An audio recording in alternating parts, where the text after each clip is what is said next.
हनुमन्ते खोला आज अविरल वर्षाको कारण बाढीले अस्तव्यस्त छ।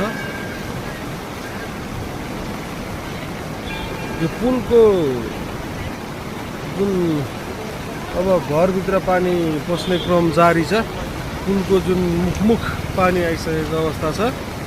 अब हनुमन्ते खोलाको अब विकराल रूप आउँदैछ, सबैले हेर्नु होला।